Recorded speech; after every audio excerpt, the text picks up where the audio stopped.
ஓம் சாய்ராம். என் அன்பு குழந்தையை, நாளை பிரதோஷத்தில் ஒரு அற்புதம் நடக்கப் போகுது.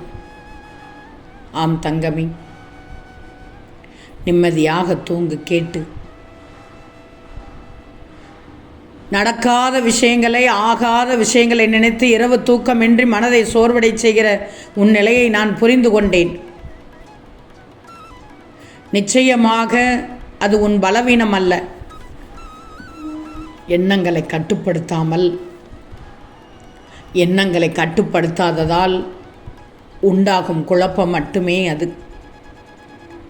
கடந்த கால வலியையும் வராத எதிர்கால பயத்தையும் சுமந்து கொண்டு உன் மனதை கலைப்பதற்கு பதிலாக இப்போது நடக்கும் வாழ்க்கையில் முழுமையாக இருந்துவிடு. உன் மூச்சை மட்டும் உணர்ந்துக்கோ. உன் எண்ணங்களை வெளியில் விட்டுவிடு. உன் கட்டுப்பாட்டில் இல்லாததை இந்த சாயியிடம் ஒப்படைத்துவிடு. இயற்கையோடு சேர்ந்து மனதை அமைதியாக்கு. தினமும் சில நிமிடங்கள் சாயியை நினைச்சிக்கோ. தியானம் செய். அப்பத்தான் உன் உள்ளம் சுத்தமாக வைத்திருக்கும்.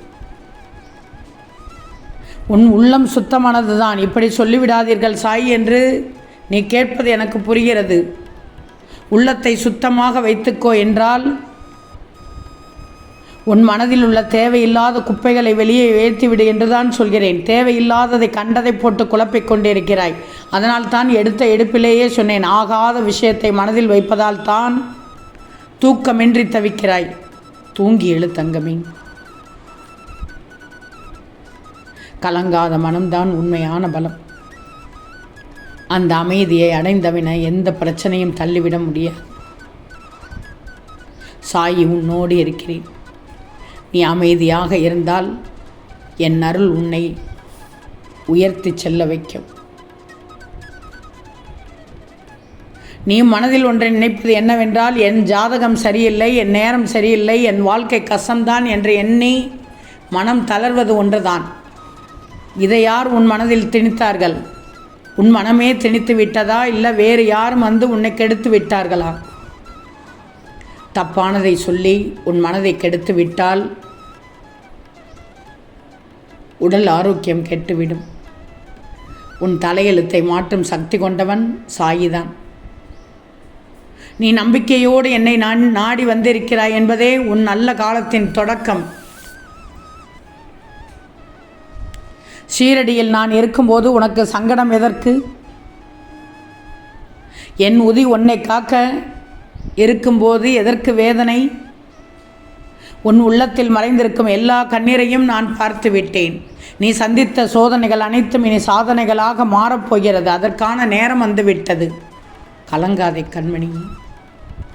துணிவோடு முன்னேறு. நான் இருக்க எதற்கு பயப்படுகிறாய்? என் அருள் உன்னோடு என்றும் இருப்பது உறுதி. நிறைய போராடுகிறாய். கொஞ்சம் நஞ்சமல்ல, வாழ்க்கையில் நிறைய போராடுகிறாய். நிறைய துன்பங்களை சகித்தும் கொண்டாய், சந்தித்தும் கொண்டாய். எங்கே விடிவு காலம் என்ற ஒன்றே இல்லாமல் போய்விடுமோ என்ற அளவுக்கு கூட, அப்படிப்பட்ட சூழலை கூட நீ சந்தித்து விட்டாய். ஆனாலும் அதிசயத்தக்க அளவில் இவை அனைத்திலும் இருந்து நீ முன்னேறி வர வேண்டும் என்ற முனைப்போடு வாழ்க்கையில் ஓடிக்கொண்டிருக்கிறாய். அது நிச்சயம் நடக்கும்.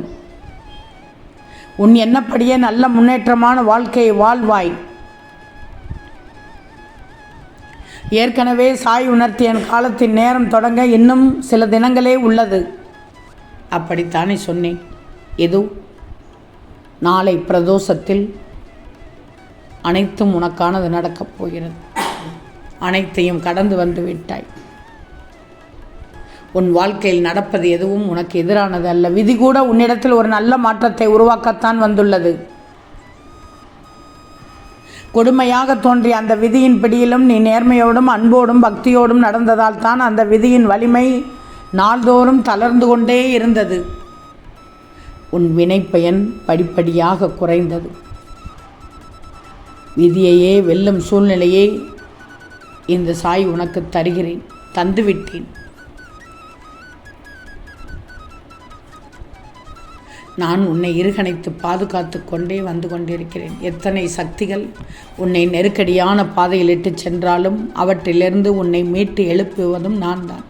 நீ விழுந்த ஒவ்வொரு இடத்திலும் நான் அருகில் இருந்து கொண்டிருக்கிறேன். நீ பயப்படாதே. நீ நடந்த பாதை வீணல்ல, நீ தாங்கிய வழி வீணல்ல. அனைத்தும் உன்னை உயர்த்தவே நடந்தது. புரிகிறதா? உன் வாழ்க்கை என் அருளால் இனி தெளிவாகும், நிம்மதியாகும், உறுதியாகும். ஒன்று மட்டும் நல்லா தெரிஞ்சுக்கோ, மற்றவங்களோட வேகத்தை பார்த்து உன் பாதையை மாற்ற வேண்டாம். புரிகிறதா தங்கமே? உன் வாழ்க்கை உன் கர்மத்தின் அடிப்படையில் தான் தனிப்பட்ட பயணமாக இருக்கணும். அதை தவிர வேறு எதையும் உனக்குள் செலுத்தாதே. யாருடைய வெற்றியும் உன்னை பாதிக்க அனுமதிக்காதே. நான் தரும் நேரம் தவறாது வரும் நாளைதான். ஆனால் தகுதி இல்லாத நேரத்தில் எதையும் கொடுக்க மாட்டேன். எனவே நிதானம் உன் பலமாக இருக்கட்டும். அவசரம் உன் மனதை குழப்பச் செய்துவிடும். மற்றவர்களோடு ஒப்பிட்டால் உன் நம்பிக்கையை குறைத்துவிடும். நீ மெதுவாக முன்னேறினாலும் சரி, அது வேரூன்றிய மரம் போல நிலையான உயர்வை தரும். உன் முயற்சியும் நேர்மையும் வீணாகாது. சோதனைகள் உன்னை உடைக்க அல்ல, செதுக்கவே வரும் என்பதை ஞாபகத்தில் வச்சுக்கோ. பதட்டமில்லாமல் உன் கடமையை செய்து கொண்டே இரு. உனக்கான காலம் வரும்போது நான் உனக்கு தர வேண்டியதை தந்து விடுவேன். தங்கமி, யாராவது உன்னை திட்டினாலும் சரி, புகழ்ந்தாலும் சரி, அதனால் உன் மனம் சிறிதும் கூட அசையக்கூடாது. உன் மதிப்பை மற்றவர்கள் தீர்மானிக்கக்கூடாது என்பதை ஞாபகத்தில் வச்சுக்கோ. உண்மை உன்னை நீ அறிந்து கொண்டு உன் மையத்தில் நிலைத்திருப்பதில் தான் உள்ளது உன்னுடைய சுதந்திரம் கூட. பாராட்டும் இகழ்ச்சியும் வந்தாலும் ஆழமான வேர் கொண்ட மரம் போல உறுதியாக இருக்கணும். உன்னை நான் வழி நடத்தி கொண்டிருக்கிறேன் என்பதை நீ உணர்ந்தாய் என்றால் உறுதியோடு முன்னேறு. இப்போது நிம்மதியாக கண்மூடி தூங்கு. பயம் என்பது உன்னை தடுத்து நிறுத்த வரும் நிழல் மட்டும்தான். அதையெல்லாம் நம்பாதே. நாளை பிரதோஷத்தில், சோமவார பிரதோஷத்தில் என் அருளால் நிச்சயம் உனக்கு ஒரு அற்புதம் நடக்கும். ஆம் தங்கமி, நிச்சயம் நடக்கும். நல்லது நடக்கும். நல்லது மட்டுமே நடக்கும். அது நன்மையாகவே இருக்கும். ஓம் சாயிராம்.